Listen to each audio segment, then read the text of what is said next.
Welcome everyone to Loud and Proud Orlando, Monday, October the 2nd, 8:40 p.m. Thank you so much for being live with me. Paola and John. John is should be here shortly. Paola is out. We want to tell her hopefully she's doing well. Hopefully everything is great. I know that she had a previous commitment she had to take care of. But there's a lot to talk about, guys. We are bringing back What the Facebook today, too, as well, because what I've read online is just, we're going to digest it. Um, as Orlando City fans and people that love this club, I think we should feel very happy the way the team's playing right now. Risk a really strong win against Montreal Impact. And before we start, I do want to show you guys real quick. Um, as you guys can see, um, this is my office, right? My office slash studio. And I want to show you guys my trash can right here, right? This is my trash can right here. So, yes, my trash can is a Montreal trash can. That's right. And we were able to definitely make homage to my trash can in the last game. We definitely the first half we wasted a lot of chances. John is right here just now. He just joined. In the first half, we wasted a lot of chances. I think Orlando wasted a lot of chances, tons of chances. It could have been up 3-0, 4-0, right? And then in the second half, it clicked. Everything clicked. And then I think the cherry on the cake was Dagger Den scored. I thought about John when Dagger Dan scored, right? A phenomenal game for Dagger Dan. Great game by Wilder Cartagena. I mean, the double pivot. I mean, I think Oscar knew we need that double pivot moving forward. And we need to see the second half of Orlando City in the playoffs. We cannot see the first half of Orlando City in the playoffs. The first half of Orlando City in the playoffs was a team that created a lot of chances, but did not put it behind the net. It was just like outrageous the chances they missed. 1v1 with the goalie, and it was just crazy. So we're gonna digest all that. Also, Orlando City B unfortunately did not went through the next round. Hopefully, this doesn't happen to Orlando City, right? I think the fandom will not be very happy, but again, Orlando second in the East, strong. Nashville and New England are powerful teams. They're on the up and up, even though they're on the lower end on the standings, but they're on the up and up. They have important players. So they have definitely done a great game on us in the past.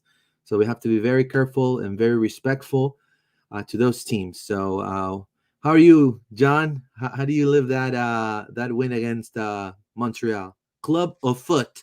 Club Montreal. O Foot. Can you hear me, buddy? Sorry, I had to rush Yeah, in, so I yeah. haven't had time to No, check it's my good. Yeah, mic yeah, and yeah. You're and perfect. You're everything. perfect. Club of Foot. Um, Good, yeah. I mean, I was just thinking, what I was thinking about was the fact that they knocked us out of the playoffs last year, Yeah, and then look at that game. So I think if you say in a year, almost not a full year, but almost a year on, they've gone down and we've gone up, right? We were both sort of that, maybe make the playoff type team last year. I think they finished like fourth or fifth last year. So it just shows you in MLS how your stock could change, and I think that I was never really worried about this game, Luis. It kind of felt to me a little bit like business as usual, and a lot, I know we didn't have the, like you said, we were struggling against New York and then Miami. We weren't taking our chances in that first half. It was sort of a bit worrying where we were leaving, a lot of chances to go missing.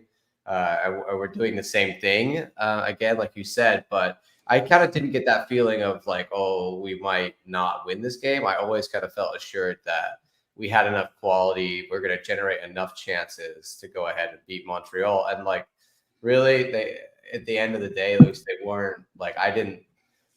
Can you remember? They had maybe one or two kind of threatening plays, but all in all, I think we were comfortable by the end of the game. Right, we have 57% possession. We out we outshot them. We did everything better than them in the stats. And I think that showed on the field. We were just out and out the better team. And I didn't really feel like Montreal were ever going to tie it up or win it, right? Which I think is a good feeling to have. And that's what we expect against a team like Montreal at the moment. Like I expect the same thing against Toronto when we play them. I think the question is when we play Nashville and New England, are we going to see this Orlando City, or are we going to see, like you said, an Orlando City that isn't taking their chances? In which case, you're not going to be able to progress very far in playoffs, etc. No, I agree with you. I mean, I think what the fans and what myself personally would like to see is the second version of Orlando City. A team that is creating attacking plays and finishing them. Having a Facundo Torres playing on a DP level. I mean, you're talking about 4 shots total the whole game, 2 shots on target. Having a Cesar Araujo creating attacking plays. They had like 2 or 3 created 3 or 3 chances for Orlando City. 59 completed passes by Wilder Cartagena. So you're talking about that double pivot playing in that level of sync, right? And making Orlando attack and defend. That is fantastic. Wilder actually and Cesar tied on completed passes in the final third, 16 passes each. So they were not only just defending, they were generating. So we were taking advantage of the double pivot. So I asked Oscar when I was in the post press conference. I asked Oscar, El Profe. I asked him a question. I was like, against Miami, you took out Cesar, right? And then you put Ojeda. And so why you kept the double pivot today, right? Because and he realized is like the team needs to be balanced, and I think he pretty much said, I know I made a risky move against Miami, but I wanted to like win the game, right? So I wanted to put an extra striker in, but in this game, but then I realized, he implied that he realized that Orlando needs the double pivot moving forward. I think they've had more success in creating attacking plays and sustaining and defending well for the back line, not to be this crazy, because there are times that our back line, when there's only one pivot there and there's not a double pivot, they started like become kind of flimsy, you know what I mean? And that's what it didn't happen. And then also Rafael Santos with the crosses, 4 crosses. An amazing game by the mid of Orlando and the winbacks. Great atmosphere. Everyone came in, was supporting.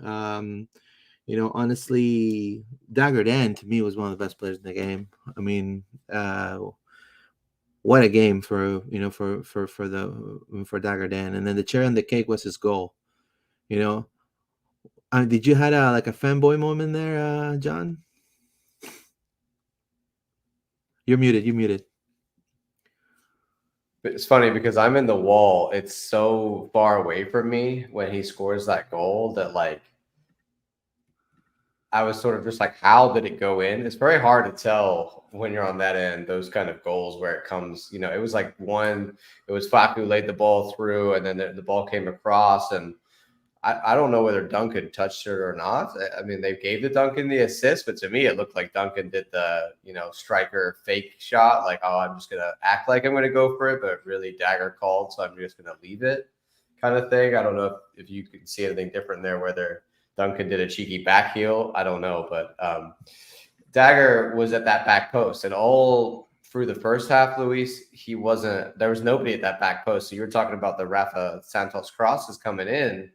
They were going in and there was nobody there to finish them. Angulo would come in close to the goal and they would just be left out there. So the second half, I don't know if it was Oscar or Dagger or somebody figured out to get on that back post, and that's exactly where he was. and it was an easy finish for him. But the whole game he was creating from that right back role. I think that's the thing.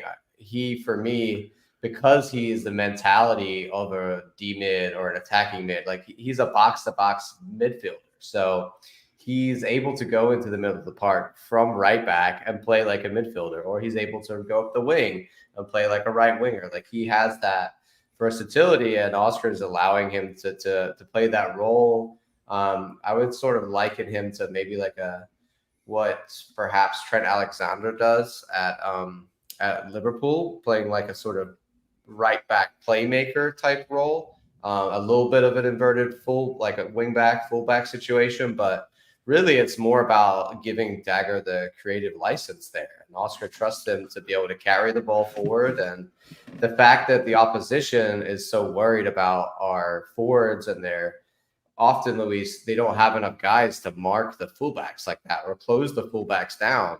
And so you kind of have to leave somebody. And Dagger is proving if you leave him unmarked, he'll be dangerous and he'll create and he'll get on that overlap and cause problems. And like you said, he was the top rated, midfielder this week on FootMob. I know ratings aren't everything, but I think it was clear to see that perhaps he was our best defender out there. Like Faku stole the show for sure, but Dagger Dan, I think, was a close second in this game. Oh, and talk about a guy who, like you said, came in.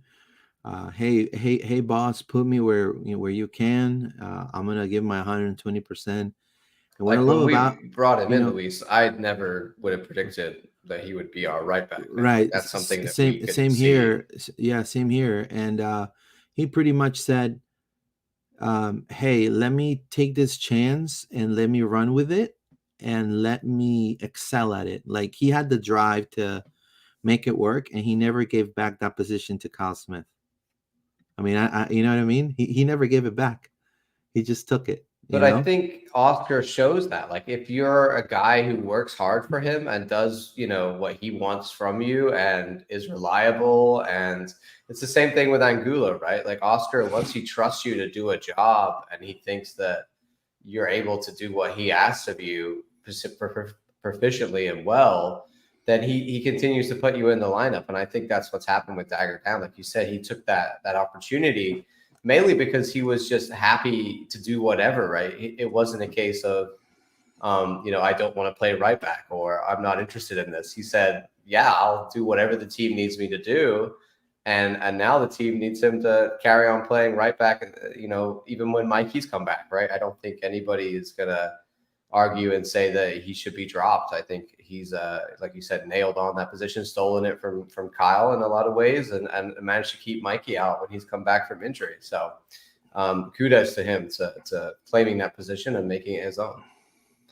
Yeah, I mean, and I'm gonna say, and again, I said it in other episodes as well. When Orlando plays both their wings, like I'm talking about the right back or left back position, and their right wing or left wing striker is having a great game, 99.9% of the time Orlando gets a W, and it's been a constant. Now this is a good thing. This is also a double-edged sword, because then other teams can notice that just by watching tape and realize, oh, so that's how they do it. All right, so let me put these players in position so to make it difficult for them. In that scenario, I believe that Orlando in front of them had inferior competition. Alvarez and Chonier had a horrible game. What was this guy had? Piet was horrible. I mean, he turned over the ball so much. I mean, it was Mr. Tuck in your shirt. Exactly. Bro, you're a size large, my friend. Just do it. Why do you have to wear a small? I feel like this team, Luis, is full of guys who I'm just like, you're still here, like Chouanier and Alvarez and Petit, and I'm just like, it seems to me like Montreal don't, even though they haven't had success with a lot of these guys, they've just stuck with them. Like Romo Kyoto, Bryce Duke looked like their best player. Yeah. And they seem to and Broad Gilliard got him from a trade from Miami that everybody questions. Yeah, Brod Gilliard had a great first half neutralizing Ivan Angulo. He pretty much won every 1v1 against Angulo. But then you had, what's his name, George Campbell. He couldn't catch Angulo at that point either, or Rafa Santos. Like Rafa was owning their wing. So I feel like Montreal was a little bit of inferior competition, and that's why it was so surprising that in the first half, so many missed opportunities. That thing. I mean, and I wrote it on Twitter. I mean, look, if you want to go through the next round of playoffs, you cannot miss those types of opportunities, especially if, let's say, we get like a Nashville or a Columbus on the first round. Like, these are teams that are going to, we saw against Columbus what they could do. So, we can be, four clear chances in the first half completely missed. And then there was one goal that didn't count because an offside, right? So, the build-up play is great, but you have to finish it off, right? If you don't do that, then we're not gonna, win the game, because then they can punish us. We lose momentum, and then here's when the balloon starts deflating, right? So we're gonna read some comments real quick here. Victor Sanchez, City, you are my best friend, and I will follow what I'm not able. And there you go. Let's go. We bleed purple. There you go. Sebastian Upa, thank you so much. Victor Sanchez, John is happy. His boy scored a goal. There you go. JC Beast 95. Buenas noches, everyone. Let's go, Orlando. How are you, my friend? Thank you so much for watching.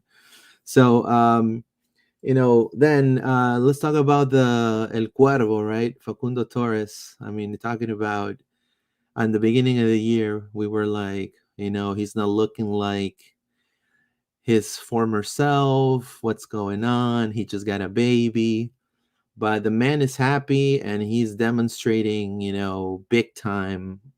He's worth every penny Orlando has put into Facundo Torres. I mean, every single penny. And he made everything in the offense click and work. It was unreal, the level of play. He's had the highest score the whole year for SOFA score, 8.2. One thing I would have to say that it's just constructive criticism, even though for me, like who the hell I am, right? But the extra pass, dude. Like everyone like in the attacking third, the extra pass, dude. I'm like, oh, here's a beautiful play with Facundo Torres, and then he's like, oh, I'm not gonna cross it, I'm not gonna shoot, I'm just gonna pass it back. And then I'm like, oh man, and then they're passing it back and passing it back. That could create, if you have a more dynamic or a more physical team in front of you, they're gonna recoup the ball right away. I mean, that extra pass can definitely mess us up. What are your thoughts on Facundo's performance, John? I mean, I think Facu is just, when we play well, it's because Facu's playing well.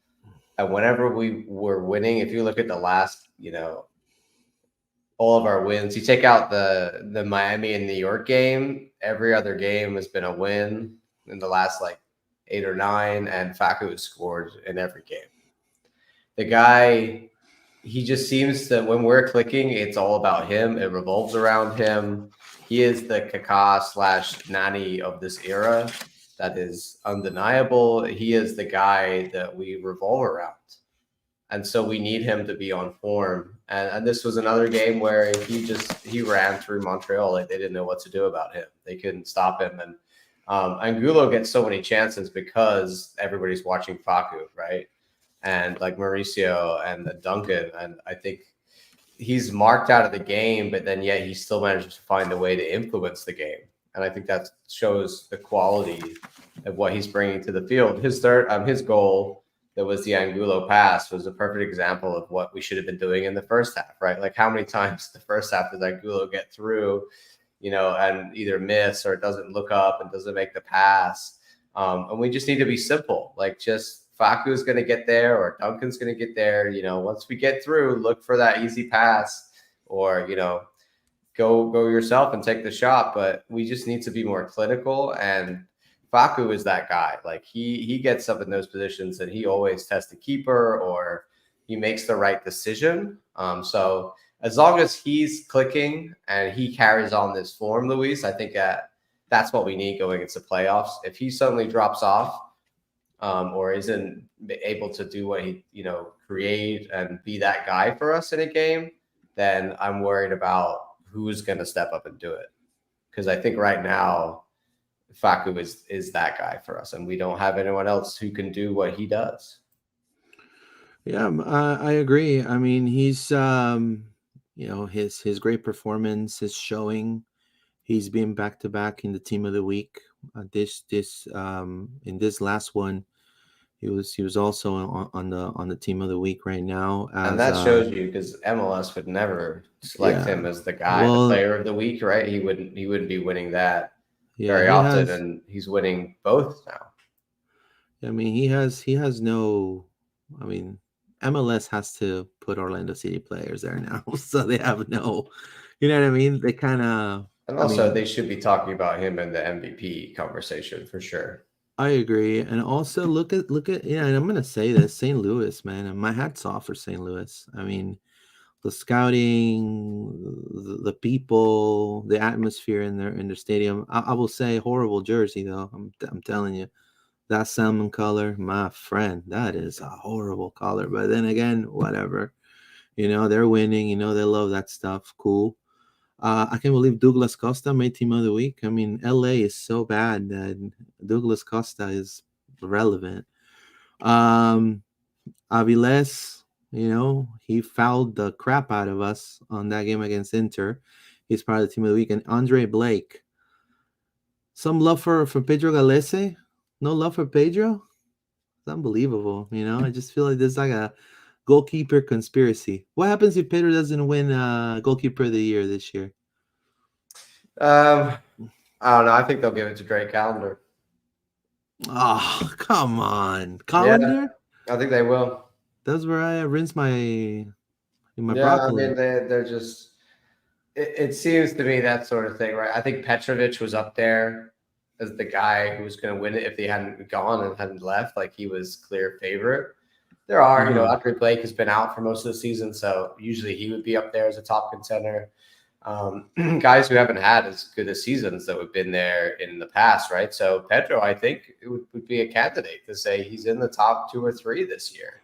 Arguably, I think he should. I don't know if he necessarily should win it, but I think he should definitely be considered for goalkeeper of the year. And if he isn't, then it's another example of MLS just deciding they didn't want to include him. Like Facu, I don't think necessarily Facu will win MVP. I think, Acosta should probably win MVP, arguably, but at least Facu should be talked about in that conversation. The guy is up there with as many goals and assists as anybody else leading their squad. So I think sometimes it's not necessarily that I think our players should win because arguably they're not the best, maybe, but I think we should at least be considered. And sometimes we're not even considered when we should be. When's the Whitecaps been relevant? Unbelievable. I mean, great for Ryan Gauld, you know what I mean?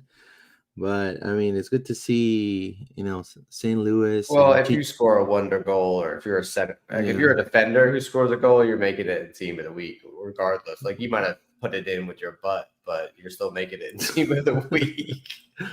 So another thing I will say that it was perfect for Orlando City, aside of Facu Torres, aside of Dagerdan. The thing that we take out of this game is that when Orlando capitalizes early, it gives the rest of the team a breather. And we're able to withstand the result. You understand what I'm saying? Orlando scored those 2 goals in the second. Minute 60, Oscar already made the subs. And then those subs came in re-energized, ready to continue with fresh legs, the pressing and that's why Montreal didn't score at all. And it was a shutout, you know what I mean? if we, obviously those players who started the game, if we would have maintained them at some point in the game, they would have kind of lose a little bit of a grip.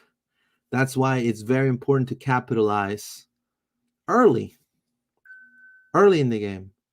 They give us time to maybe at some point. Me and Alonso were sitting down there in the press box. We're like, hey, they should put Thomas Williams in. We're not going to lose this game. They should put in. Felipe. It was his birthday that day apparently. And he didn't get to play the game, but either way, they could have put him in, and but they put Junior Urso, and he kind of looked all right. I mean, I don't know. He's not the same Junior. I don't know if you noticed that, John. Like he gave away the ball as soon as he came in. He turned it over like 3 times. I think it's I think he had a role in the old system for Oscar that was he knew what he was doing and it was clear. I don't think he's able to replace Wilder and Cesar in that same way that we do now. So he's going to come in like Felipe does and put a shift in.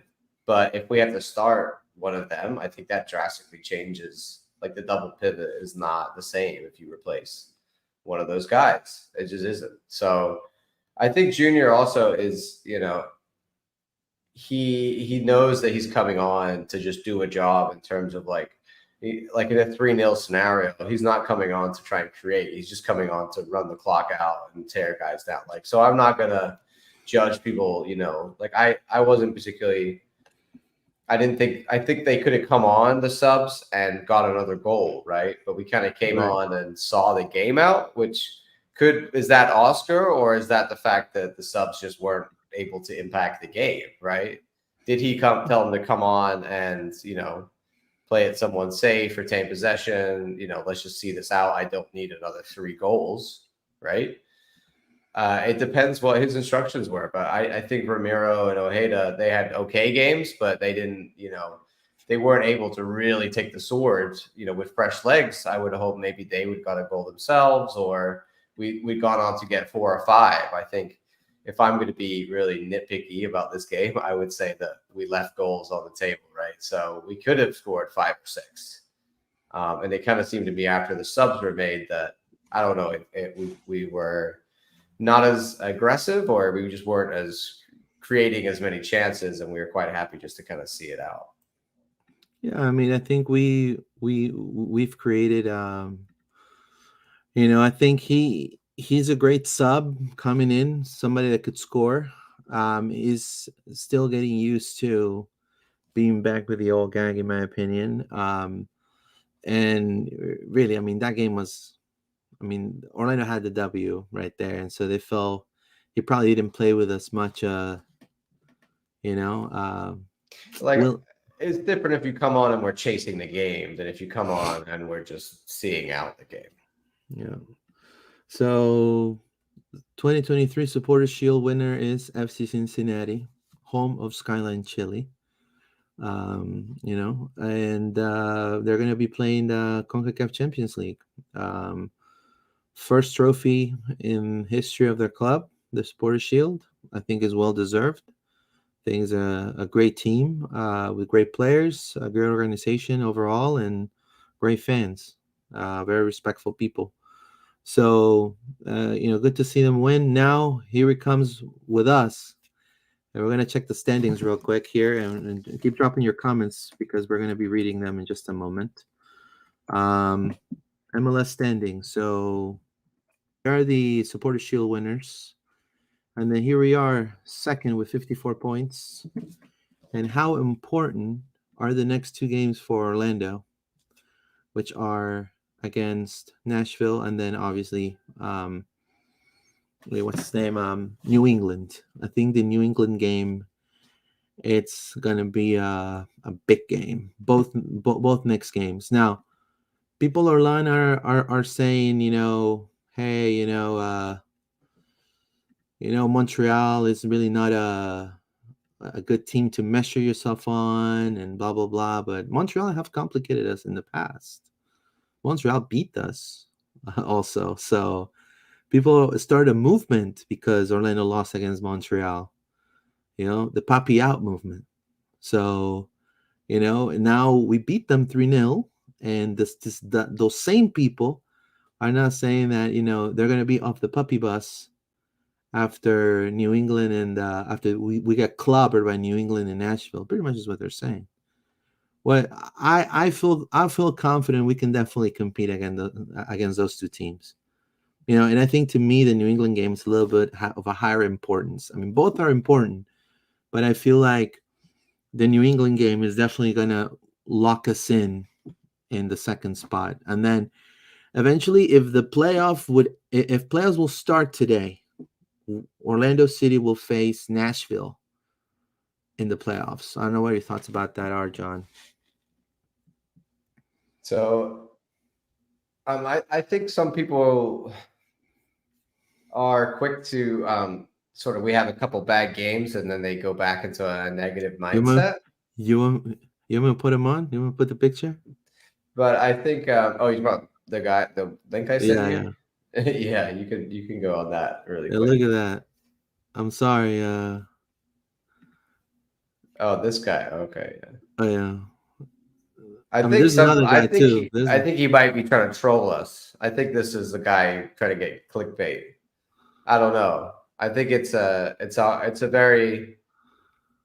I think last year I would have been like, yeah, it's not super exciting watching the Pappy special 1-0s. But this year, I think that's a very hard argument to make that it's boring. I don't think it's boring. I think the second half of the season, the home games have been amazing. And it's been great to watch us score like 3 or more in most home games, right? Like when we're winning with several goals that in years past didn't necessarily happen.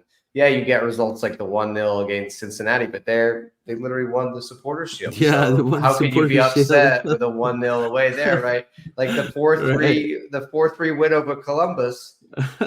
It is impossible to call that boring. So I think this man here is trying to wind people up, or he's got a very strong opinion, which everybody's entitled to opinions. That's not. I'm not going to sit here and say who's right and who's wrong. I just think.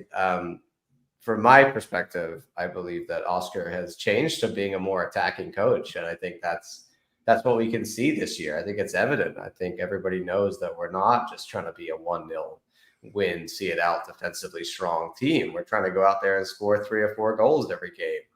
And often we do. So it's great to see. But there, a couple games and some people start to think like the New York and the Miami game. And there was people were worried. And I think there are also people worried about how we're going to do against Nashville and New England, saying that that's the real test, right, of where we're at now. I would say we could beat anybody on our day. This team, right? It just depends. Are we going to perform really well, or are we going to come out and have a game where we don't do anything and aren't there? There's always a chance of that happening, but you just got to remain positive. You got to believe in the boys and believe in the project that they're doing. And that's why I say about the Montreal game was I knew we were going to bounce back against Montreal. It was like, this is the game to bounce back. And now, if we're going to win MLS Cup, which people want, obviously, then we got to go ahead and teams like Nashville and New England and beat them. So, yes, it's a test, but I'm not afraid of that. And I don't think we're going to struggle. I think it's going to be, maybe tighter games, but games we can definitely win if we play the way we should. I know that the team is not perfect. Nothing in the world is perfect. And even Real Madrid and Barcelona have terrible games and, they have poop games. It's okay. But also, and I know we play against a team that is definitely on the lower ends of the standings, and they're pretty much defeated already mentally. They're just playing to, okay, it's another game. We're probably going to lose again, They're already with that defeatist mindset, Montreal. But, like you said, we need to, if we're gonna make a push, we have to definitely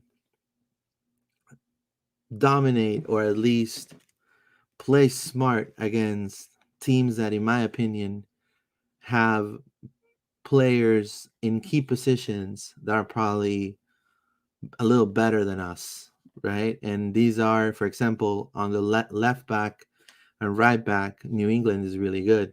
DeJuan Jones, he's probably going to be in the U.S. men's national team. Nashville has Hani Mukhtar. I mean, and Diego Rossi. No, Diego Rossi, no, but Hani Mukhtar, Walker Zimmerman. Well, Mukhtar's gone. Oh, yeah, Mukhtar's gone. That's right. Yeah. So then, oh, sorry, no, he is still there. Sorry, I got confused. I thought he left. I think he's agreed to go because he played last game. I got confused. I believe he thought he had gone, but he didn't go. But Pico as well, Muyol, Dax McCarty, etc. Yeah, but I mean, the team just won their 15th game, right? And then they're not. They beat Sporting KC, but they're not incredible, right? But I mean, what I'm saying is Orlando won their 15th game, and they're in the second place, right? I mean, they're second place in the standings. Like, who are we really gonna be just throwing in the towel like that? It doesn't make us good.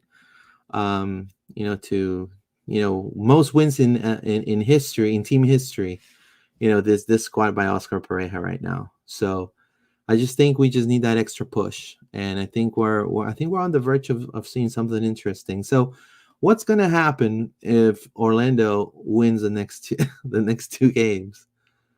Is that going to make it for everybody just to be like,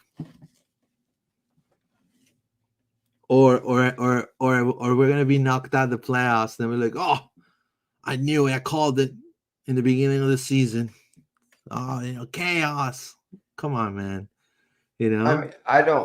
I'm personally never gonna judge a manager, Oscar, whoever it is, based on losing one game in the playoffs. Personally, I just think that's a very harsh way. I look at the whole season. How are we doing? Yes, playoffs are important. Yes, MLS Cup. Obviously, we want to win that. But at the end of the day, if we come second, that's our best ever finish as an MLS team. It's unarguably the best season we've ever had as an MLS team. Exactly. So for me, that's enough to keep Oscar. And that's, I think, like MLS pundits and we've talked about, and lots of people talked about, we should be renewing Oscar's contract. So I think people who would argue, say in a scenario where we do get knocked out in the first round of playoffs, and say it's horrible, knock on wood, doesn't happen, right? But it could happen. I'm not going to then say Oscar doesn't deserve a contract. I think that's too harsh.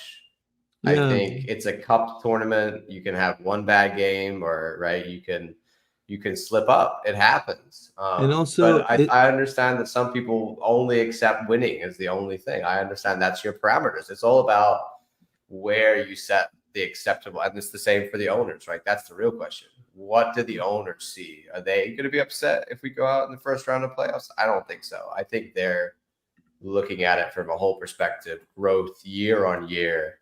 And that's arguably Oscar has done that. And honestly, like, I'm also, like, people saying that they're insiders and then they know this inside scoop. You don't know the inside scoop. If I don't know the inside scoop, they don't know the inside scoop. I'm telling you, if I don't know the inside scoop, they don't know the inside scoop. I don't think the club wants anybody to have it. Exactly, because the club doesn't want no one to have the inside scoop. Don't tell anybody. That's why we're all standing here with our arms in the air wondering what's happening with all of our contracts for our GM and our head coach. I'll be honest with you.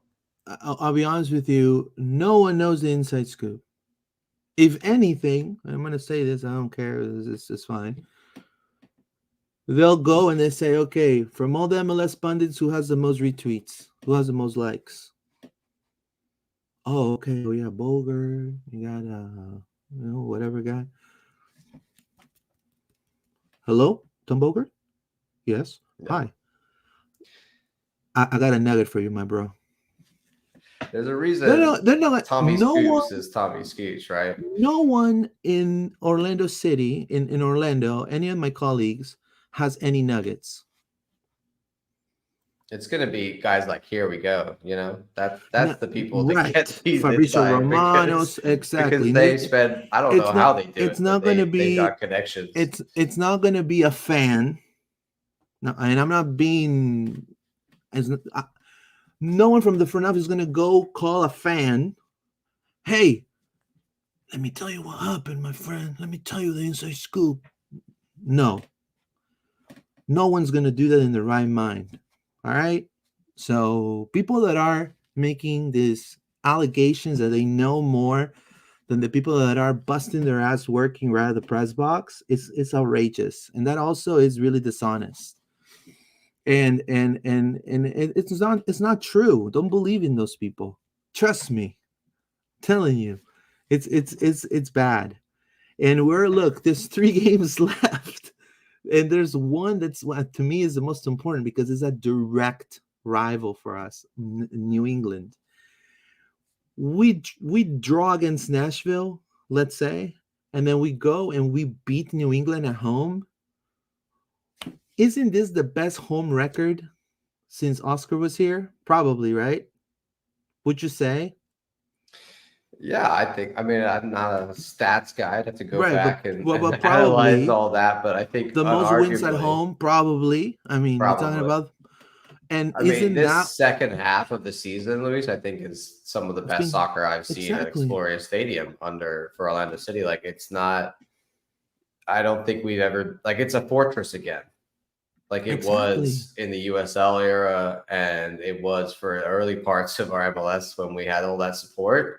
I think people at home we let a lot of people come and take points off of us, and it was seen that Orlando was an easy place to go and take points away from take us, points right? away. And now it's not the case. Now these teams come in, they struggle to take points away from us, and we're got the best away record in the league. So not only that, but we're going to other places and taking points away from them. I think that's the thing with Nashville. Don't underestimate, our away form this season has been incredible. So, and Nashville don't score a lot of goals right now. No, So there's every reason we could go and steal a win there. I think overall, Luis, it's for me been the best MLS season I've ever seen. me too. Like in the USL era, we won both the cup and the league. So that is the best thing. Yeah. You can't argue that, right? And I don't think I think we'd be amazing if that ever happened in MLS. I would settle for either or, right? I'd happily settle for the Supporter Shield or the MLS Cup. But this season, I believe we have as good a chance as anybody. I didn't, earlier in the season, I'm sure we can clip the pod of me being like, there's no way we'll win MLS Cup. Now now I genuinely believe there is a chance because we are a good cup team. Like never forget that. Oscar, that's why we won Open Cup. That's why we did so well at MLS. MLS is back. Like Oscar knows how to do a cup run.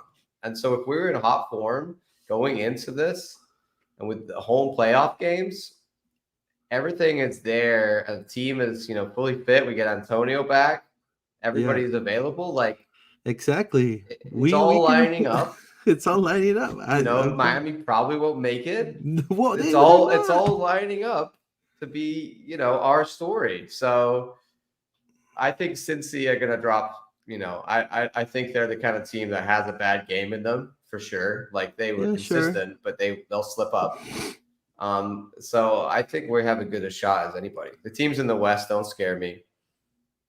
Really, I think it's about which Eastern teams go into the playoffs hot. Honestly. Yeah, and then you're talking about us, we have a good chance as anyone. Nashville that comes with some players that are probably they're not starters that are going to start against Orlando. New England's an interesting one because like they're doing well despite losing their coach and everything that happened. They're doing well, but they have a really tough schedule coming up. And oh my God, their schedule is horrific. Like they have to play all the best teams in the East pretty much. Yeah. And then I also know for a fact rumors from Argentina and from some of the other countries that that New England team is going to you're probably not going to see New England hitting playoffs next year. like it's all gonna go. And they don't have the squad, Luis. They've got Yeah, like a group of older players that are veterans of MLS, and then a bunch of young guys. So once they have to start playing only all their young guys, like yeah, they don't yeah. have the depth like we do. So this run of tough games, they're definitely going to drop some points. And then Toronto is, I mean, to be honest, it's a joke of a team right now. And with all the, did you see the Insigne when he told a fan? He was like, "Hey, I mean, I can imagine. what the fuck are you? Fuck are you, man? Fuck are you? He did that one, the Italian. The fuck are you, man?" I know. Shago del Gol 8. Hay que rescatar a la pantera de New England. Yeah, I agree. Gustavo Bo, come over here. Ven aquí. So anyone who's not aware, New England play Columbus tomorrow night at home. Then obviously they play us on Saturday. Then the Saturday following on the 14th, Yeah. they play Nashville. Exactly. Then the following Saturday they play Philly as the final game of the season. So they've, that's a rough run. It is a rough run. It is a rough run. And, hey, Orlando has right now the team that is, there's a lot of players going to be available. Fresher legs. AC is going to be back. We have a Dagger Dan that's outperforming everyone in that position right now. Afaku Torres playing like a true DP. And honestly, we have a coaching team that, it's literally like making them look how locked in they'll look. Like it's scary, man. I mean, so now this raises a question, right? So none of them, all the contracts are up around, I think 10 to 11 players in the squad. Plus, well, the coaches are tied to Oscar. So if right. Oscar renews, he'll renew all his coaches.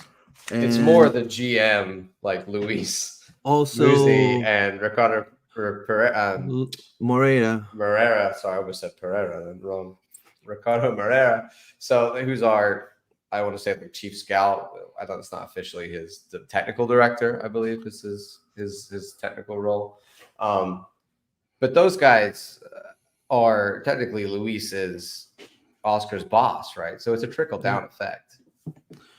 Yeah, and I believe that also Luis's contract and Ricardo's contract that are up as well. So, I mean, you have to understand. I mean, if right now we're talking about October 2nd and there's really no word, right? They're gonna go for winning the cup. I know for a fact, and that's what I mean. You're talking about the last press conference. They asked that question 3 times.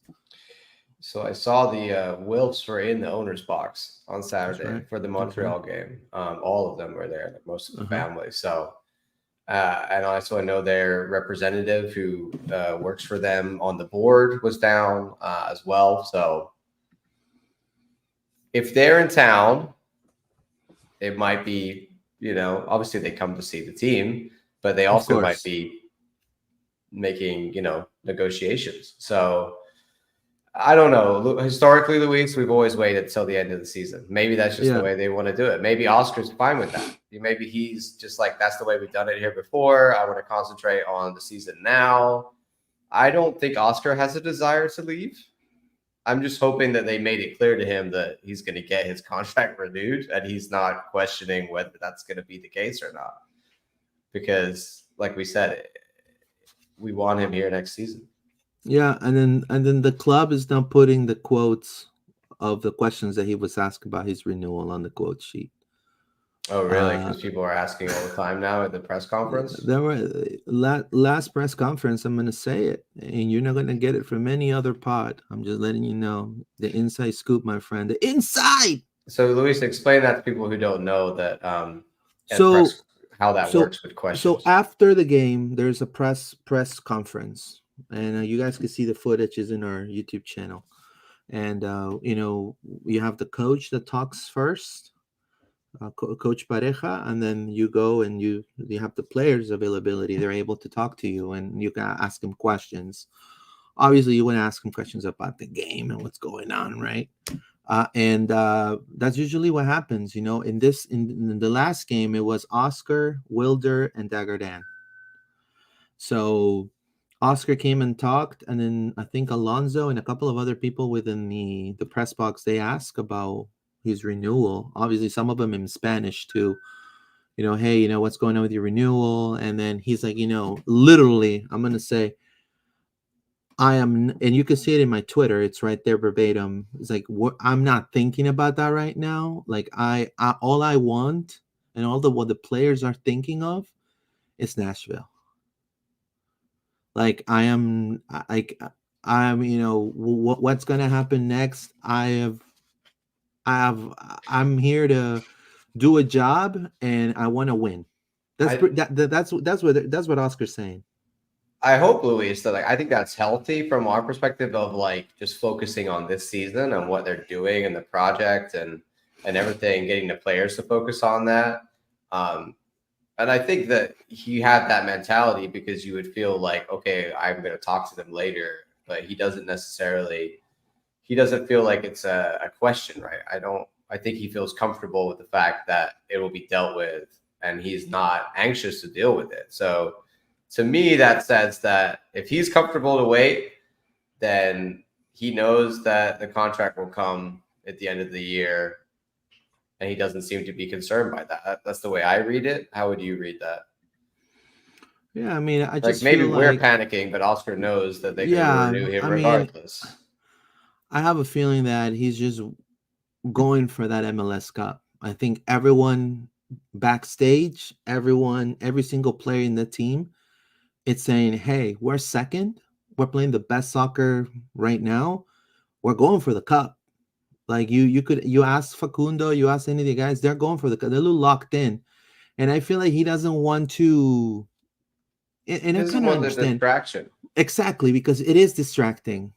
And that's one of the reasons why I didn't ask that question. I really, and again, I'm going against my own credo of journalism, but I am also, in a way, I want them to do great, and I don't want to, whatever the front office decision is their decision in the end. But I do believe that I don't want to change that mood that they're in. They're locked in. Yeah, they're ready to go. They feel like they could win it. I mean, the sentiment for what I've seen backstage is that they feel like they could win this. And I think, Luis, it's sort of like everybody has that same question, right? Like, you're the journalist, but I'm sure everybody, that's why it's on the sheet, because everybody's wondering that. But also, I think everybody understands that they're not going to get an answer right now. You could keep asking that question all the time. Yeah, and like you said, the club is going to say, we'll talk about that later. We're focusing on the season. And in some ways, you would become the guy who just kept asking the question you're not going to get an answer to. And not only that, and again, I'm going to say this, because I've seen it. I've seen other little, no one knows but the Wolves and Oscar, if anything. All right. Whoever's saying that they know what the inside scoop, that they know what they ate this morning, they don't know. They're lying to you. Because they're very, and I in a way I understand why they're doing this. They don't want to make a big deal over this because they don't want the distraction, because they are all locked in, front office, communications, Oscar, and the players, into this next 3 games plus the playoff run that they know they can win, because everyone's going to be healthy. And they don't want no Josh Schmo, oh, are you leaving? Like, you're like a Debbie, you're like pinching their balloon, and they don't want that. So, I mean, I think that's what I know about this situation. It really, and I would say, what he said exactly is, we're not thinking about that whatsoever. We are all in on the next Orlando City games coming up. We're not thinking about the contract renewal. We're not thinking about that whatsoever. So it is what it is, right? It is what it is, right? Let's read some comments real quick. It says, let's see. Well, he's old, bro. Like, for Junior Ursa. Thank you, Omar. Victor Sanchez, one more home game before MLS playoffs. I know, against New England. I think that game needs to be packed. I think the wall has been amazing. It was nice to see the stadium nice and full before, like the beginning of the Montreal game, the pregame buildup. It was pretty full, which is rare to see. So I think the attendance for this last home game and going into playoffs should be hopefully the highest of the year. Yeah, I agree. And I mean, look, guys, it's the best. It's just what John said. It's the best soccer Orlando has played in the MLS. I mean, I'm talking about. I used to be a season pass holder. I'm a Society 21 member. I don't know if my name's still there from back in the day. Maybe, I don't know, but I know for a fact that I mean, the best soccer they've ever played in the MLS. And if, let's say, Orlando ties against Nashville, okay, let's say, okay, well, we didn't get the W, we tie, and then we beat New England, we're gonna be second. We're gonna be second, guys. Now, if we lose the next 3 games, then then we're talking about another thing. But I highly doubt that's gonna happen because Toronto, it's a chicken without its head. I mean, right now, I mean, Toronto is in worse shape than Montreal right now. So, I mean, that's a W right there for us. And then I believe New England. I believe in the 12th man, and the 12th man is you. You that are listening to this show, and you that are watching this, you are the 12th man. And I'm telling you, as a journalist, like, I am super proud of saying that's my fan base. Like this is what Orlando is about. The soccer capital of Florida. Like, we are the soccer capital of Florida. Never forget that. Like, I mean, and I'm gonna say, it kind of made me a little, little sobby watching that Iron Lion film video that they made. I don't know if you saw the Iron Lion film. I commend everybody to go see the Iron Lion film video that they made about how the Build Not Bought, It's video. really, really good.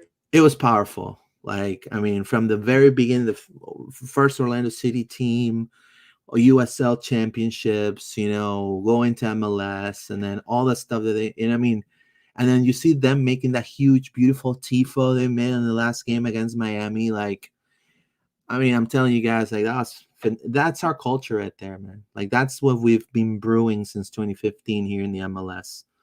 And now finally people are, it took like what? Almost 10 years for people to actually see that Orlando is actually a soccer-driven culture for the sport. I think that's fantastic. I think we're making huge strides. Sitch Taylor, Orlando City Soccer Club, let's win this Wednesday. Let's get one more home game, one more away game. We can go to the playoffs and get the cup. My predictions at Nashville, win or tie. Nashville has been out of form since the Leagues Cup, only one win, but we tend to struggle against their play style. I agree with you, Anthony. New England, win or tie. New England's inconsistent, and Toronto is a W. There you go. If we get 3 W's, man, we're gonna be like, if OCSC does not renew Puppy contract, who can be the next OCSC coach? Please, let's keep Puppy, says Victor Sanchez. Well, we can talk about that later. And New England has such a hard schedule. I think we keep second, says Anthony Solis. And then 3 more games. Let's do a DJ party dance. There you go. There you go. Let's do a DJ party, John.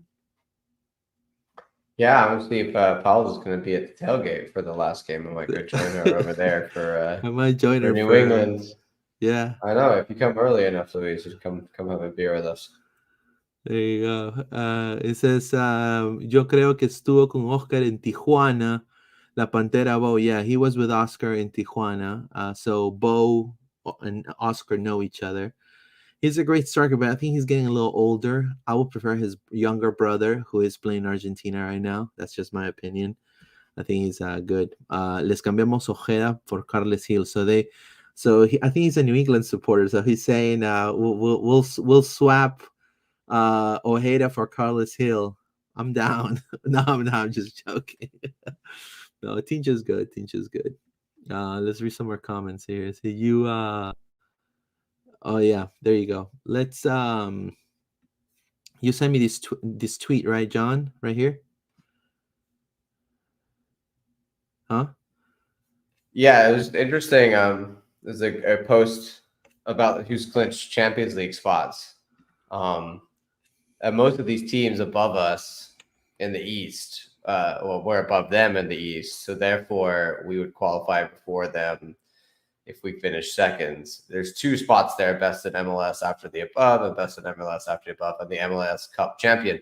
So if we don't win MLS Cup, more than likely we will be, if we finish second, one of those best in MLS slots, because Miami already in, Nashville's already in, Philly's already in, Cincy's already in, Houston's already in, Cincinnati already in, and Vancouver already in. So it's looking very likely. I don't know entirely. I'd have to do so much, scenario-based math to exactly confirm that we're going to be a Champions League team next year. But it looks very likely, Louise. I would say that as long as we can maintain sort of second or third, like New England potentially, if they go up there, they wouldn't be in that list. But the other teams around us that could overtake have already kind of qualified.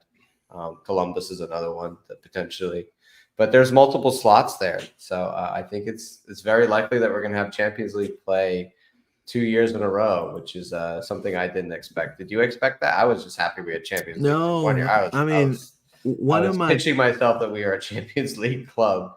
Well, I think that's fantastic, and one of my goals, hopefully, for if we do make it, which I agree with you. I think we're going to be one of those best in MLS after the above slots. One of my dreams is going overseas to cover Orlando City. So maybe I get to go to El Salvador. Maybe we get Honduras, and I'll go and eat some some Honduran food. I'd love to go watch like a game in Trinidad or Jamaica. Exactly, in Trinidad. That's right. In Jamaica, especially, I love reggae music. So imagine. Yeah, I'd love an island away game. I'll love to go to Mexico quite happily. Or Mexico too, yeah. I didn't go this year. Yeah. Obviously, I didn't go to Tigres. I had friends who did go, but I would love to go to a game out there. Yeah, and then when it comes to how important it is for us to, I think our next step would be doing really good in this Champions League tournament, right? At this point now, with this form, you always want to aspire to do a little better than the year before. So, I think we have a good chance. If we'd have had the form we have now playing Tigres, like we played them early season where we just weren't the same team that we are now, right? So we managed to, we only didn't go through on away goals rule. So I think if we played them now, we'd give them a run for their money and potentially go through them if the Champions League wasn't, It's funny to me. Someone said that the Champions League is suited for the Liga MX teams, and the Leagues Cup is now suited for the MLS teams, just because of the way that it falls in the season. Like both tournaments are respectively halfway through each MLS and MXP season. So I think that it will be another great year of Champions League, but it's always a challenge because it's so early in the season. You've got to be, start really, really hot and on form to do well in the Champions League. And then, the team today, they were on training mode. Let me put it in, turn off the volume here. You see Luka there, right there, fit, right? Well, he's going to be important too in that playoff run right there. Luka Petrasso had a phenomenal beginning of the season, couple games, right? Very solid. So they were today at Osole Heritage Park to take their trip to Nashville on Wednesday, October 4th, right? They're going to take on Nashville and Geodis Park. So you could see there, the boys right there, Felipe, Dagerdan, that's your boy right there, doing a little stretch, little yoga right there. Look who's training, Antonio Carlos. There you go. Look at that. Is that a Kyle? Yeah, that's Kyle. Yeah. Kyle is taking it all in. Look at Pedro right there. Boom. Well, so they look very locked in. Mason, right? Mason. And you had Yeah, a couple. You got a couple of OCB players training with them too. Go ahead, John. I was gonna say, do we want to what do you want to do next? Want to talk about OCB? You want to talk about Pride? They're about to kick off in 15 minutes, or do we want to do the lineups? Yeah, we'll do the lineup and then we'll talk about OCB real quick. All right, cool. I'm sure you have a lot to say about that. So let's do the Yeah. lineup real quick. So for the game against Nashville, we're looking at the lineup for Orlando City. I think I it's think going it's to be. potential some rotation here. You think I don't know if so? Oscar will. He might be in the mentality of I'm just going to keep playing my best team, because we will have a break. Like it's Yeah, like 2 weeks break when yeah, we end this run before playoffs. So it's not like we have to go straight into playoffs. no, I agree, and I feel like he's going to give time to AC to heal fully. He's not going to rush him because he knows he's going to need him in the playoffs. So I believe that he's maybe going to have some minutes against Nashville, hopefully.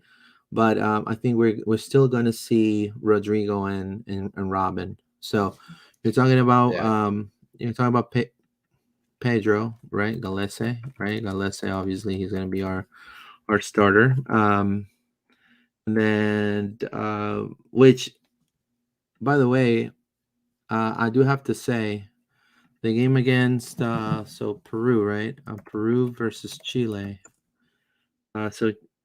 So Peru plays October 12th against Chile. So that means that when's the game for Orlando against the New England? I just want to make sure he's going to be there. We play before that. We play this Saturday. Yeah, so you play the 7th. Okay, so so we actually don't have a game that 14th. Because the so international break, so he's that's away. great. That's great. Okay, so he's not going to miss no games for Orlando City. That's and fantastic. Then the final game is the 21st. It's the 21st. The following Saturday is decision day. Yeah, and then he'll be back by then. Way back by then. So Galese, there'll be and then I will say Dagerdan, right? You agree with that? Dagerdan? Yeah, I think so. I mean, and Santos. So I think Oscar's going to continue to play the same lineup. Yes. The thing that concerns me is like Doug Jansen and Mauricio, like guys that might need some rest. You know? I think continuously starting them is risky, or maybe we'll see a scenario where he brings them off like the halftime, like maybe he's and off at halftime if he's tired or. Right, and I believe that in order to do that, you have to be up 1 or 2 goals up. You know what I mean? Right, and I think that's the way he looks at it. Is I would say let's rotate the starting lineup. I think Oscar's thing is I don't want to rotate the starting lineup. I'll just make subs earlier in the game. Exactly. Or I think it depends. Does he want his best team out for Nashville? In which case you would rotate. You wouldn't rotate. If you want your best team out for New England, then you would rotate. I think he may, in my opinion, maybe give some guys a little rest against Nashville because I could see like an Ojeda start. Right.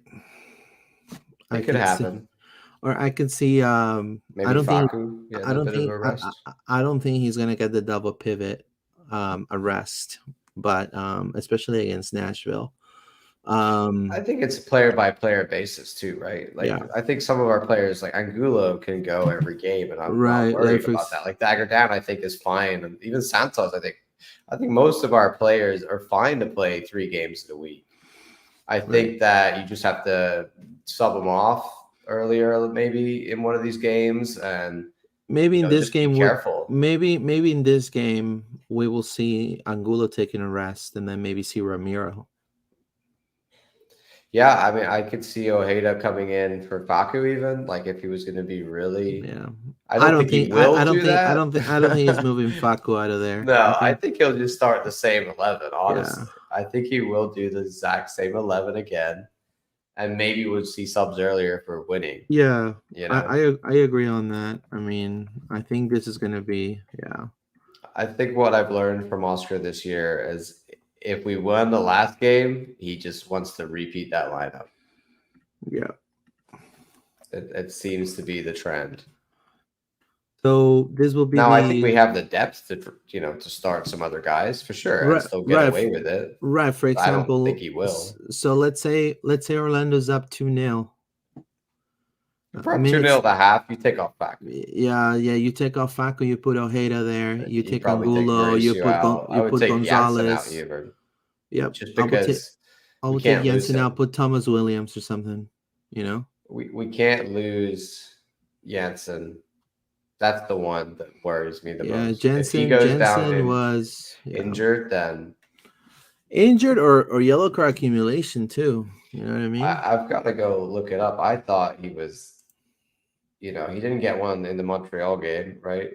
Thankfully, but I believe he's like one away. And I was also wondering, does that reset before playoffs? I think so.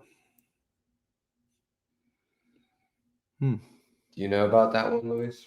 No, yeah. When it hits playoffs, it resets. Okay, so Yeah, it really, resets. we just got to see Jansen not get injured or not get a yellow. Like he could get a yellow in the New England game and not have to play Toronto, and we'd probably be fine without him for Toronto, right? But if he gets a yellow in the Nashville game and AC isn't back, there's a I've been worried about this, Luis. I've been worried about that game when we don't have Jansen, we don't have Antonio. We're playing Schlegel and You imagine if we have unnamed person. or we have Abdi Salim and Nabil Kibagunchi. Yeah, I like OCB boys, but I don't want to see a starting lineup that has Schlegel and an OCB center back. I'm sorry, it doesn't fill me with confidence. So, Jansen, we need you, and AC, we need you. So, those are the two that I want to be fit and ready for playoffs because the double pivot is key. But those two have such a great relationship when they're both healthy and in that back line. It just makes us even more defensively solid. I agree. So let's read some comments. Long live Orlando City, says Mateo Tirado Rojas. And today we are UTC. Okay. Victor Sanchez.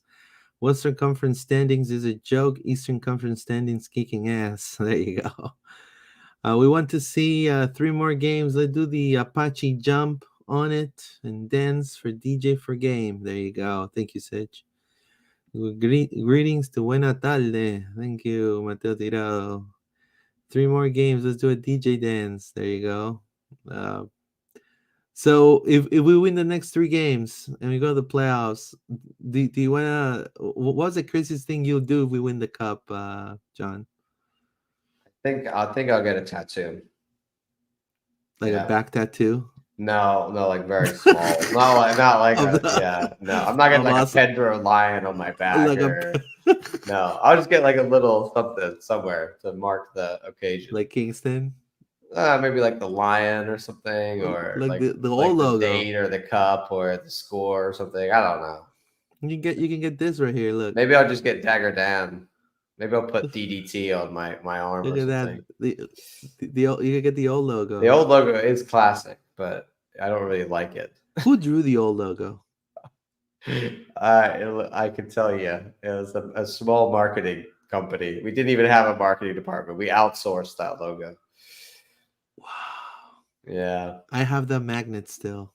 Oh yeah. Yeah, it's in my fridge. It's classic. But yeah, I'll probably do something. I don't know. Gotta do something to mark the occasion. Yeah, so maybe I'll spray paint my car purple again, like I did with my old one. Galese up top. Then you got Dagger Den, Rodrigo Schlegel, Robin Jensen, and Rafael Santos. The double pivot, Cesar Araujo and Wilder Cartagena right there. And then right as your 10, Mauricio Pereira. As a left wing, you have Ivan Angulo. Right wing, Facundo Torres. And right up top, the Helen of the Heartland. And hopefully he gets to score. Hey, man, we didn't talk about that, but Big Dunk is back. Big Dunk is back. Big Dunk. He's got 1 goal and he got an assist.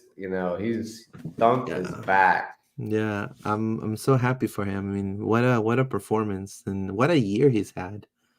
I mean, I mean, this is in his year, and people are already saying, "Hey, he's gonna leave Orlando for something better." I mean, I don't think we'll probably will have him one more season, just like Daryl. We did Daryl DK.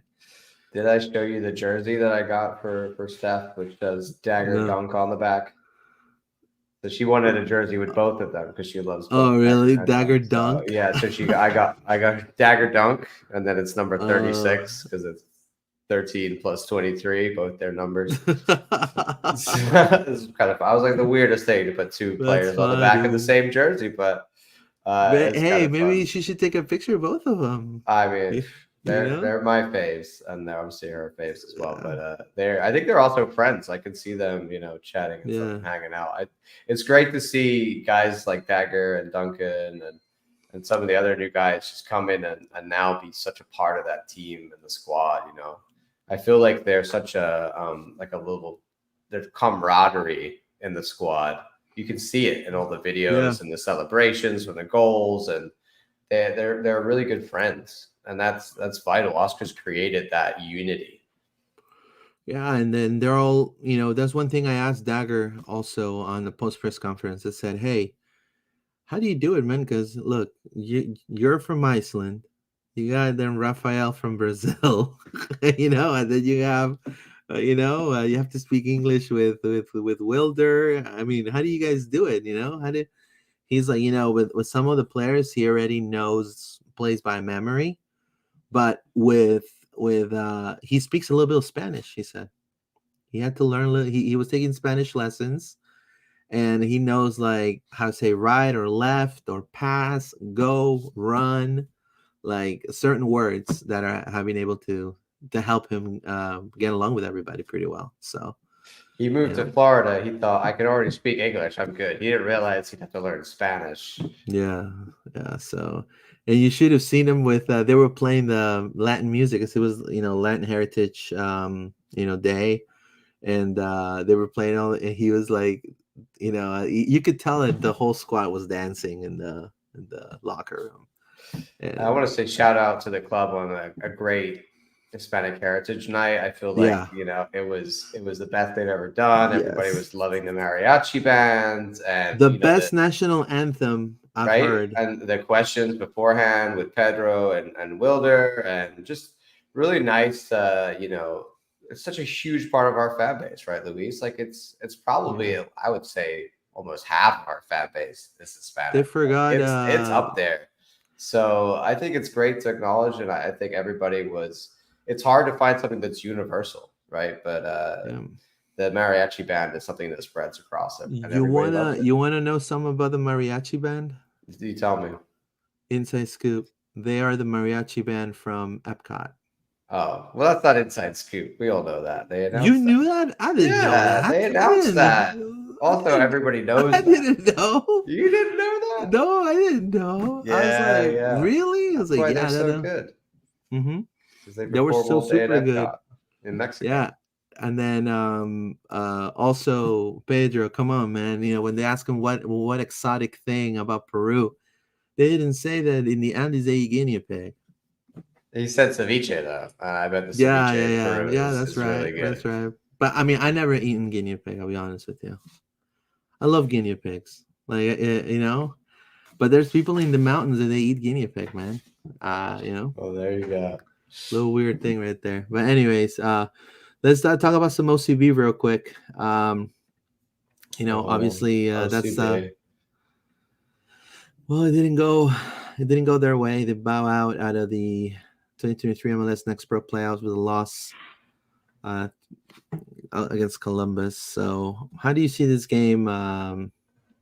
You know, John, because The first half we were in it. The second half, I don't know what happened.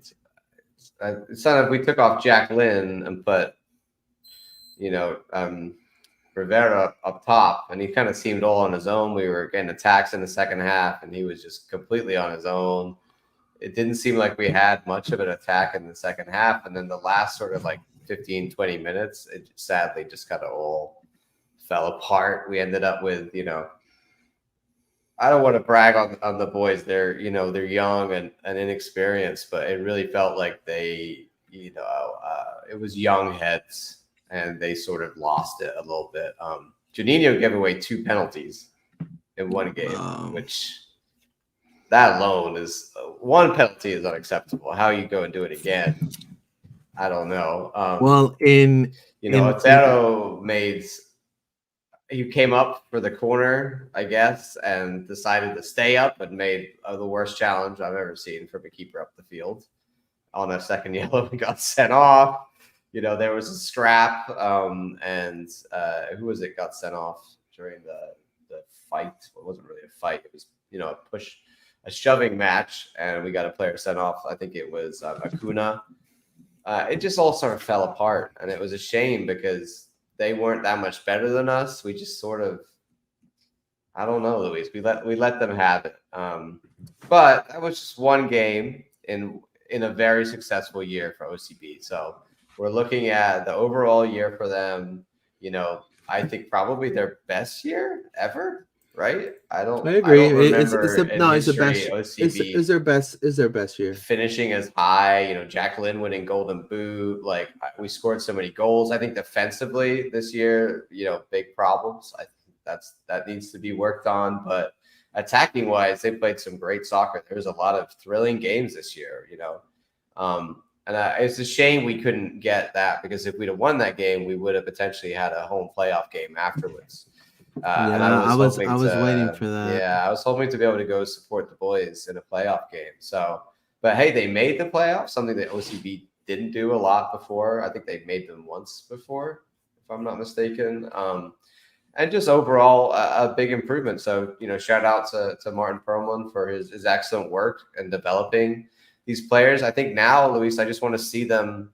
I want to see some of these guys in the Orlando City squad next year, like actually in the squad, not like named on the squad and never playing. Like, I want to see more minutes for guys like Rivera, and I want to see more minutes for Shaq Mohammed, like we signed, in the draft, and hasn't played any OCB minutes. Any Orlando City minutes, but looks like a good player for OCB. Solis, for example, or Juninho, or not a great performance from him, but again, and earlier in the season, he had some good performances. Otero is coming on, like. Yes, it was a mistake of a game, but overall, these guys have shown improvement throughout the season and development. And the next step is for some of them to become real parts. Like we're talking about, Rivera was on the TIFO for Miami, right? The supporters see him as somebody who's potentially of the future, right? Loyola, the same way. So I think Oscar hopefully will be encouraged by their development this year and be looking at some of these guys to bring in next season for the first team. Like Jack Lynn, arguably, what else you got to do at Next Pro to be considered to actually be a part of the first team? He's in the first team, but he's not in the first team. Exactly. He's still on the periphery. I think like the Miami game was a perfect example. He could have come on. He could have come on against Montreal, Luis, right? We're 3-0 up. Jack Lynn. That's the perfect time to bring Jack Lynn on. Let's see if he can get a goal in for Orlando City. So overall, a great season for the boys. Just a shame I had to go out like that. Yeah, I agree. I think there's a lot of talent in OCB. Otero should be a third goalkeeper, in my opinion. I think Juninho has a lot of potential. And I will say this. I didn't see the penalty misses, but where I come from, if you miss 2 penalties. Well, no, he didn't miss 2 penalties. He gave away he gave away 2 penalties. Oh, yeah. So he can see. Oh, okay. All right then. Yeah, with bad tackles that didn't need from behind in the box. So he was being dominated, and he just was very frustrated and just didn't know. But the thing is, he did it in the first half and gave away a penalty, and Otero bailed him out, and they scored off the rebound, but Otero managed to save it, and then he did it again in the second half, Juninho. So it's just frustrating like that. It's like learn from your mistakes and making silly little errors that that it's going to happen with youth.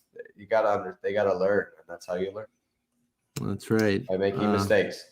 The last thing we talk about is Pride, who should be kicking off any second against Angel City as one of their remaining, I want to say, 3 games, Luis?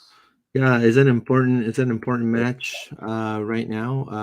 The lineups right now, as we are live right now, you're looking at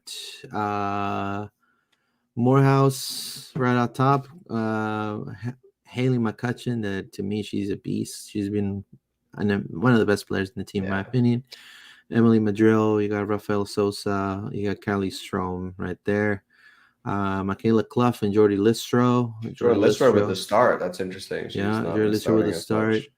And I think these three have been this 4 right here have been so important for Orlando. I mean, I think Adriana is different from the right up front. Yeah, like she's offering a different outlet of speed than the Messiah was kind of more of a big 9. Right. I agree. And not only that, but she's more versatile in the 1v1. She's able to definitely control the ball a little better. And then you bring Messiah off the bench, and she's game changer. Exactly. And then Ali Watt's been fantastic on the runs and the crosses. Now she started as a striker, when she first came into the team, but she's found her place. Same with Julie Doyle. She started as a striker, and then now she's a left wing, left winger. So, I mean, and what can you say about Marta? Best in the world, right? So, I mean, this team has a lot of potential. And then the bench, you have, people like, you have Summer. You have so many players that are available right now. So and then they have, Seb Hines there too, great coach. So I think things are looking bright for the Pride. So hopefully they're able to make that last push and definitely defeat this Angel City team. This Angel City team, if you go by, the NWSL table in form for the last 5 games, Pride are in 3rd and Angel City are in 2nd. So it's 2 informed teams right now. They're below us in the playoff standings, and we're right on the edge of that playoff. Really, we got 25 points. 3 win, and you're up there on enough points in the playoffs. So yeah, it'll be great if Orlando wins by 3 goals. That would be nice. because they'll goal difference will put them right above Houston right away. I mean, they've got the Pride have got this game, and then they've got 2 more games after this. Another away game on Friday against Racing Louisville, and then their last home game is on Sunday, October 15th, at home against the Houston Dash. So we all got to go to that last home game. If it comes down to the wire, Luis, where it's like win and you're in, then that Houston Dash game on the October 15th could be a really integral sort of. And I would love to see it where all 3 of our teams make the playoffs. I don't know if that's ever happened before in Orlando City history. I don't think that has. In our club history. I don't think it has either. I have to double check, but the Pride haven't made playoffs many times. OCB have not made playoffs many times. So it would be a great year if they could go ahead and do that too. And it would be great for Seb, because I think he deserves it. Yeah, it'd be great for Seb, and also it'll be, a new beginning for Orlando Pride, because, there's players that truly want to make an impact for the team and build a culture. It's not just names, you know what I mean? Before it was just like names. Here's my press, my selfie, it was all about them. I think you could see now they are actually having a style of play, and they have a system of play. So I'm happy for the Pride. I'm happy to see that they're definitely striving high, and hopefully they're able to win this game against Angel City. We'll be monitoring closely, and hopefully we're able to commend everyone to go and see the Pride if their last home game too. Because it's going to be important for them to support, right, John? For sure. I mean, they need the love out there. I mean, they feed off the crowd, and so I think if we got a big attendance on the integral game like that, it would really help them have that extra push, something that is not always there, right? We talk about the 12th man, for Orlando City and how much that makes an impact, it makes a difference to the Pride when they get 4,000 or 5,000 instead of 2,000 or 3,000. Of course, I totally agree. I totally agree with that. So hopefully everything goes well for them in this game that's coming up. So anything else you want to add, John, before we go? I appreciate everyone that's been watching us live, and also if you're listening to us, thank you so much for being here listening to us. Make sure to follow us on our social media accounts. We're available on Facebook as Loud and Proud Orlando, Twitter at LPL Podcast, and also on Instagram as LPL_podcast, and YouTube as Loud and Proud Orlando. Click on the notification bell to subscribe and to get all the notifications. John, anything you want to add? No, just I think probably we haven't discussed it, but most likely we'll do a Thursday or a Friday night pod as well. Yeah. We'll announce double it game week. Yeah. So no, I'm excited for Nashville. I'm going to see. It's always interesting when we go there. So hopefully we get 3 points there, and then we're looking really good against New England for Saturday. That's right. So I want to tell everyone to keep supporting us. We're pretty close, 657 subscribers. So that's fantastic. Click on the notification bell. Thank you so much to everybody. Vamos Orlando, and also Vamos Pride. So thank you so much, guys. See you guys in a couple of days. Have a wonderful night. See you guys.